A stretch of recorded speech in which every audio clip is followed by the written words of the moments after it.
अगर आपके घर का भी माहौल कुछ ऐसा है कि घर में बिना वजह तनाव बढ़ता जा रहा है, घर के सदस्य छोटी छोटी बातों पर झगड़ने लग जाते हैं, पैसा आता तो है लेकिन टिकता नहीं, बार बार कोई न कोई बीमारी, चिंता या परेशानी घर में बनी ही रहती है।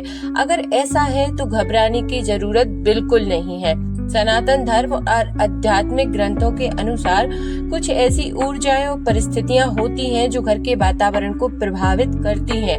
लेकिन अच्छी बात यह है कि कुछ सरल उपायों और आदतों के माध्यम से घर की सकारात्मक ऊर्जा को फिर से बढ़ाया जा सकता है। आज की इस वीडियो में हम जानेंगे कि घर में लगातार परेशानियां आने का क्या कारण हो सकता है और उनसे राहत पाने के लिए आप क्या कर सकते हैं। वो उपाय जो बिल्कुल फ्री है, वो उपाय जो बिल्कुल छोटे हैं। देखिए, घर का वातावरण नकारात्मक होना। जब घर में लगातार क्रोध, तनाव, शिकायत और नकारात्मक बातें होती हैं, तो उसका प्रभाव पूरे वातावरण पर पड़ता है। धीरे धीरे घर में रहने वाले लोगों का मन भी अशांत रहने लगता है।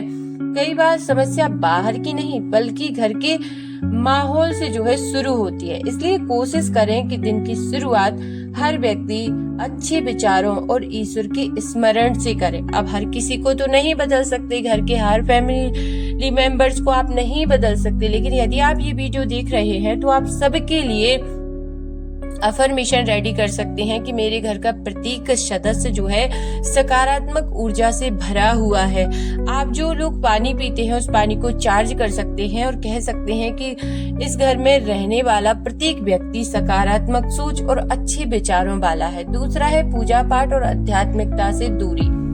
जब जीवन बहुत व्यस्त हो जाता है तो लोग ईश्वर का स्मरण करना कम कर देते हैं, लेकिन आध्यात्मिकता मन को स्थिर करने का सबसे सरल माध्यम है। प्रतिदिन कुछ मिनट भगवान का नाम लेना, प्रार्थना करना या कोई मंत्र जपना मन में शांति ला सकता है। और ऐसा नहीं है कि घर में एक सदस्य यदि पूजा पाठ कर रहा है तो आप ना करें। सबको कुछ मिनट भगवान के लिए, कम से कम 2 मिनट 5 मिनट भगवान के सामने, सब पूजा एक व्यक्ति करे लेकिन दिया हर व्यक्ति जला सकता है।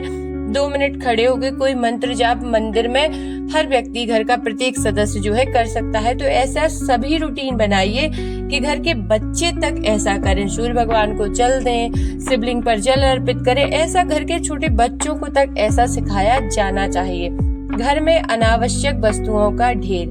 कई बार हम ऐसे सामान को बरसों तक संभाल कर रखते हैं जिसका कोई उपयोग ही नहीं होता। बिखरा हुआ और अव्यवस्थित वातावरण मानसिक तनाव भी बढ़ा सकता है। समय समय पर घर की सफाई करें और अनुपयोगी वस्तुओं को हटाएं। अब कुछ लोग कहते हैं ये कभी काम आ जाएगी। जो चीज कह देते हैं कभी काम आ जाएगी, वो दरअसल कभी काम नहीं आती। जो यूज की है उसे रख लीजिए, जो कभी काम नहीं आने वाली उसे हटाइए। और आप देखेंगे कि जिस दिन आपका मन अशांत हो, आप अपने घर को व्यवस्थित लगाना शुरू कर दीजिए। यदि आप नहीं लगा सकते, आपका उतना मन नहीं कर रहा, तो कपड़े फोल्ड करिए, आप कुछ सामान व्यवस्थित लगाइए। आप देखेंगे कि आपको अच्छा फील होने लगेगा। फिर है परिवार के सदस्यों के बीच संवाद की कमी। ये सबसे बड़ा कारण होता है।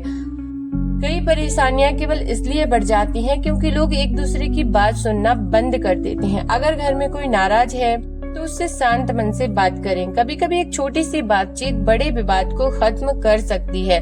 सुबह और शाम का विशेष महत्व होता है। इस सनातन परंपरा में प्रातः काल और संध्या का समय बहुत महत्वपूर्ण माना गया है। इस समय दीपक जलाना, भगवान का स्मरण करना और कुछ मिनट शांत बैठना, घर के लोगों के साथ मिलकर सकारात्मक बातें करना, सकारात्मक वातावरण बनाने में सहायक होती हैं। फिर है एक सरल दैनिक आध्यात्मिक अभ्यास। अब आपको करना क्या है?